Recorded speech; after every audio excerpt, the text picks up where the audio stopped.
I don't know if you've noticed this, but the courts are broken. From the Kavanaugh hearings to the new nomination of a Supreme Court justice, there's plenty of evidence that not only the nomination process, the confirmation process, but the courts themselves are broken. So let's ponder that next on the Constitution Study. There's one thing you have to know wherever you make your stand. Came from a long through line of everyday Americans. Hello there, everyday Americans. Paul Engel here with the Constitution Study, where we read and study the Constitution. We teach a rising generation to be free. I am glad you could join me. As always, we're trying to get to the root of the problem. We're trying to observe, and being this is a ponder this has been on my mind lately, and I thought this would be a great place to talk about it. Now, as always, just head over to the website. There's lots of information you can share. There's lots of information you can use. Please, if you're watching me on a social media, YouTube, Facebook, Rumble, Parler, any of those, like the site, like this video, share the video, share the site, subscribe to the channel. All of that helps me know that the message is getting out and that you're finding it useful and hopefully useful enough to share. Now, if you like the Constitution Study and you want to become part of it, head over to the website, constitutionstudy.com, click the join the mailing list button, and you'll join the Constitution Study. Now, I only send out a mailing list once a month, but that's also where I announce all of my new endeavors. For example, later this month, I'm going to hold a free webinar on the presidential election and the Electoral College. Now, if you want to understand the process of getting a president elected, if you want to understand not only what the Electoral College is, but why we have it, best of all, if you really want to understand what should legally happen if there is a problem, concerns, questions in the upcoming election, well, then you should sign up for that webinar. Now, if it's a bad time, if you can't attend live, sign up anyway. I'll be sending out a link to the recording that you can watch at your leisure. But that's going to be great information, very timely for what I expect will happen early in November of 2020. But that, let's get back to pondering the state of the courts. You know, I mentioned Kavanaugh, but I actually want to go back to Merrick Garland. I want to go back to the last nomination from President Obama, because I think it is an excellent example. When we compare Merrick Garland to Coney Barrett, we see one of the major problems we have with the courts, how the courts are broken. You see, the courts are designed to not have, they don't have any power. As Alexander Hamilton put it, they control neither the sword nor the purse. They have neither force nor will, only judgment. So the courts are supposed to be independent. They're not supposed to be political. But listen to all the discussion. Everyone's talking about how many justices were appointed by a Republican versus how many were appointed by a Democrat. When Antonin Scalia died and a Democrat president wanted to place a nomination before the Republican-controlled Senate, that Republican-controlled Senate said, don't bother, we're not going to touch it. That was their advice. Now we have the death of Ruth Bader Ginsburg, and we have a Republican president making a nomination to a Republican Senate, and the Senate says, sure, go for it.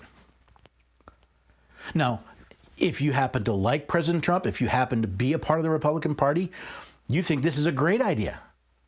But what does it show us? It shows me that the courts are more political than they were supposed to be. Now, why have the courts become such political entities? Why is a judge's nomination so important? Why do political parties fight and wrangle over control of who nominates these men and women? I believe there's a simple reason. Actually, I believe there's two. One is political power.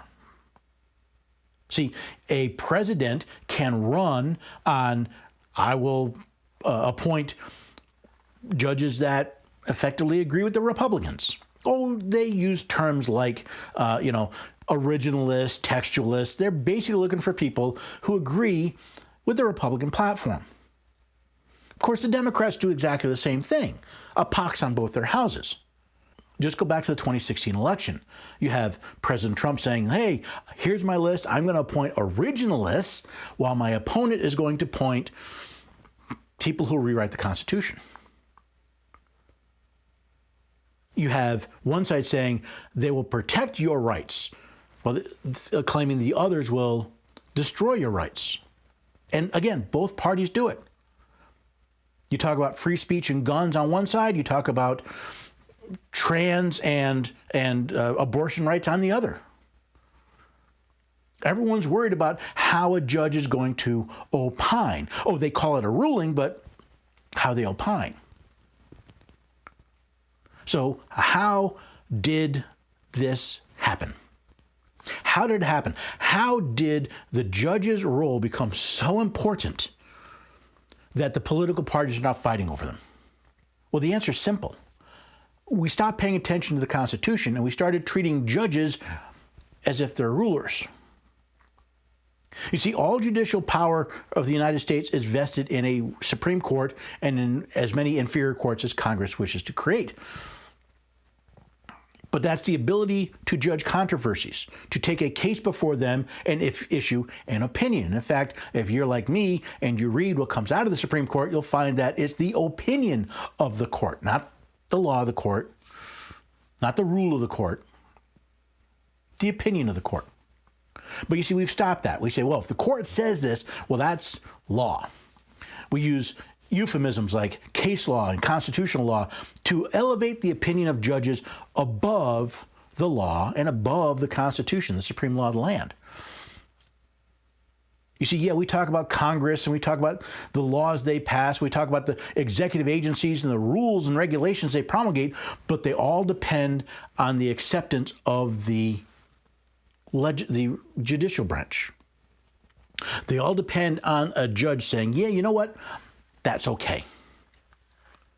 Anybody remember when George W. Bush said, I think this law is unconstitutional, but I'll sign it and let the courts figure it out? Unelected judges now rule our country. I just did a video about how a judge declared unconstitutional Pennsylvania's lockdown and shutdown orders are. Now, in this case, the judge is protecting rights, but we forget that the only way that works is if people actually follow what the judge says. Well, if one judge says they're unconstitutional, what about another judge that says it is constitutional? Does that sound like self-government to you? Does that sound like we the people living in a constitutional republic where we hire representatives to make our laws for us? The states hire a president to enact those laws and to place judges on the courts to opine on the controversies that are brought before them.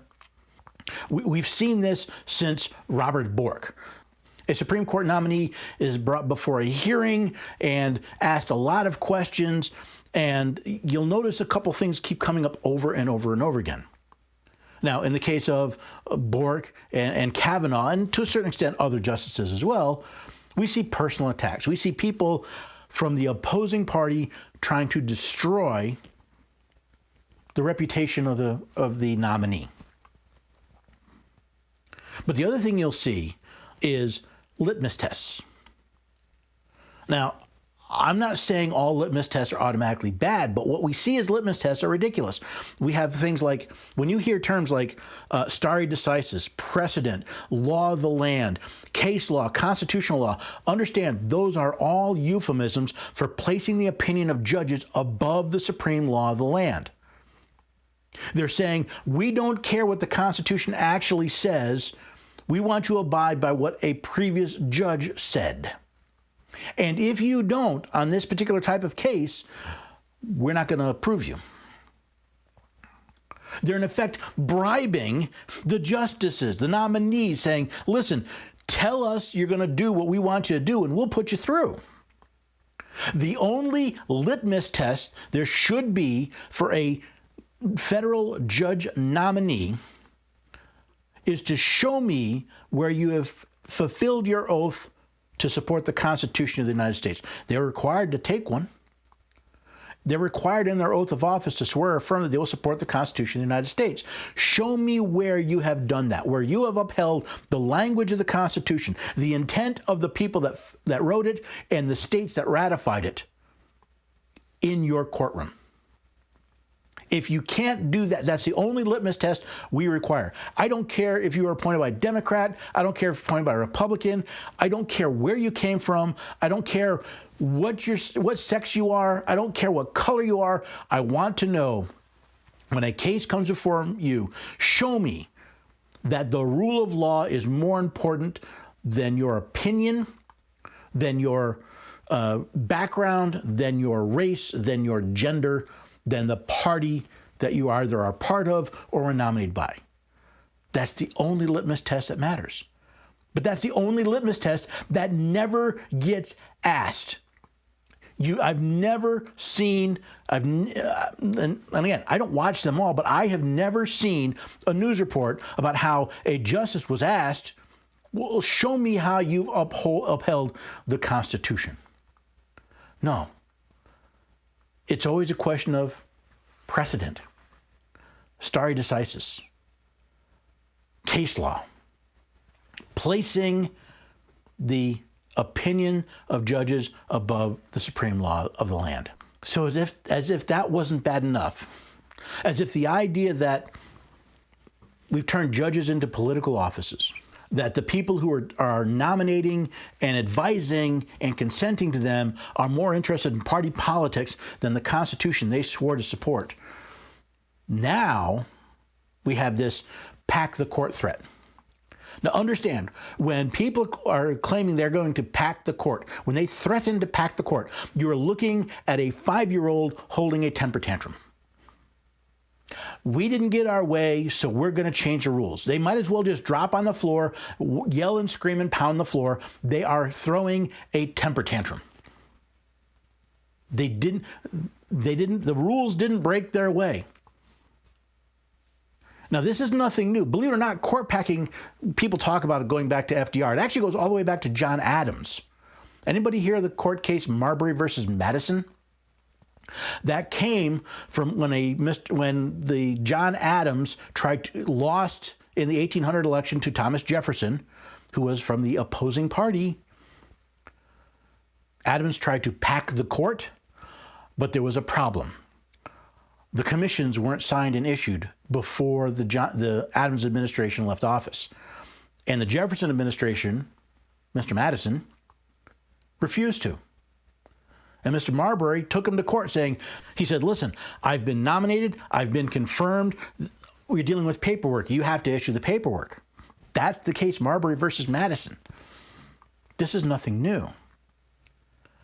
But it is pure political, not theater, thuggery. Do what we want you to do, or we'll pack the court against you. Now again, FDR is best known for this because what happened? He created the New Deal. Of course, most of the New Deal was unconstitutional. It was illegal. And the Supreme Court had this nasty habit of saying, you know what? You can't do that, Mr. President. That's a violation of the Constitution. So the president said, fine, then I will pack the court. I will find justices that agree with me, and I will pack the court. And the court folded. Because FDR was popular. He had support in the Senate. And we, the people, either didn't see this as a problem or were unwilling to do anything about it. How do I know that? Because FDR got reelected. The courts are broken. It's one of the reasons why when people say we have to sue, it seems like every time there's a constitutional infringement, the answer is sue. I'm suspicious of that because we have a portion of the government that we're expecting to hold another portion of the government accountable. Now, let me tell you, if you go to a football game and the refs are paid by one of the teams, do you expect them to be fair, unbiased? I don't think so. Then why do we take a government agency or another government entity before another government entity and expect them to be unbiased? Why do you think people judge shop? They go around for jurisdictions to find a judge that will believe their way, that has a history of finding their way, that agrees with them, and they want to sue in that court because they have a better chance of winning. They want to stack the deck. Pack the court, stack the deck. Is that really any different? But the real problem with packing the court is it proves what I've been saying from the beginning of this episode, that judges are political. Because I guarantee you, Joe Biden, Kamala Harris, Chuck Schumer, all these people that are talking about packing the court are not planning to pack them with people who were appointed by Republicans. I would be shocked if anybody on Trump's list of nominees would be appointed by Democratic administration, any Democratic administration. Now, I find it interesting that one particular party seems very adamant about controlling the courts. And there's one simple reason for it. Look at how many of things that could not be done through the legislative legal process have been done through the judicial process. Now, I'm not saying that everything the court does is a violation of the Constitution. What I'm saying is look at the things. Look at abortion. Look at homosexual marriage. Look at eminent domain,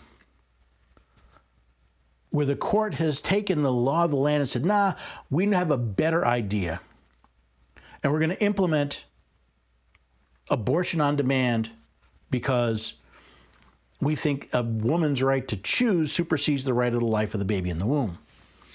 Even though the Constitution says that you'll not be deprived of life, liberty, or property without due process. Now, before then, some states had abortion, some states did not. But the court forced it. Same with homosexual marriage. Some states had it, other states did not. The court forced it. Now, tell me, is it a constitutional republic when 9 people in black robes rule from on high, and the people are taught that those rules cannot be questioned, they cannot be challenged? Is that a constitutional republic? Is that the experiment in self-government that our founding fathers created? No. The courts are broken. The courts are not to be trusted, at least not at this moment. Which is why we have to stop expecting the courts to protect us, especially to protect us from ourselves. If we have chosen bad leaders, we can't expect the court to protect us from them, especially now that they're broken. The best thing we can do is find good leaders, vet them according to the Constitution, have them prove to you that they have stood up against the tide and supported the Constitution over their party, over their preferences, over whatever. Get them to hold the courts accountable. If we want the courts to issue opinions based on the law rather than some political belief at the time, then we need to hire people that will not only appoint them to do so, but will punish them when they don't. So I hope that made you think about court appointments. It's going to be in the news for the next several weeks. It's going to be crazy. I expect it's going to be a bloody nightmare. I feel sorry. I feel terrible for Ms. Coney Barrett for what her and her family are going to be put through. I can't imagine putting my daughter through what her children are going to have to go through simply to serve on a court. But until we fix the courts, your rights are not safe. If your rights depend on the opinion of a single judge or a bench of judges, your rights are not safe. So head over to the website, constitutionstudy.com. Again, join the mailing list, donate. Hey, if you want to buy a book, want to put some more t-shirts up, t-shirts, classes, whatever, be my guest. All of that helps me bring this information to you. All of this helps me go to places and share this information in person. So, when you're buying a book or you're buying anything on the store, you're not simply getting something for yourself. You're helping me spread the word far and wide. And hopefully you think the word is worth spreading far and wide. And don't forget that webinar. Go to the website. You'll see an ad for it. And make sure that you register. Even if you can't attend live, I'll send you the recording. Hopefully you find all that worth it. Hopefully you'll share all this information. And hopefully you'll come back and we'll ponder something the next time on the Constitution Study. There's one thing you have to